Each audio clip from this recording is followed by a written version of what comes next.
Kryeministri Hristian Mickoski thotë se nuk mund të flasë për situatën brenda koalicionit Vlen sa i përket zhvillimeve të fundit për shkrirjen e Vlenit në një parti.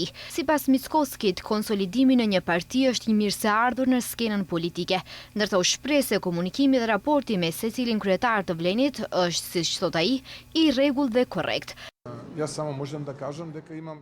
Unë mund të them se kam një komunikim jashtëzakonisht korrekt me secilin antar të qeverisë që vjen nga koalicioni Vlen, mund të them shumë të suksesshëm, shumë të drejt për drejt. Kam komunikime të rregullta me kryetarët e partive politike që janë pjesë e koalicionit të Vlen, kështu që mendoj se një subjekt i tillë i konsoliduar është i mirëseardhur në skenën politike, ndërsa për raportet e brendshme nuk është e kulturuar që të flas unë.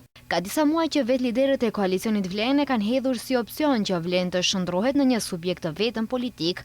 Megjithatë, kjo temë u aktualizua ditët e fundit. Zëvendës kryeministri Arben Fetaj ka theksuar se një nga opsionet që po shqyrtohet është zgjedhja e një kryetari me rotacion. Kryetari i Lëvizjes Besa Bilal Kasami e ka përmendur opsionin me 2 kryetar.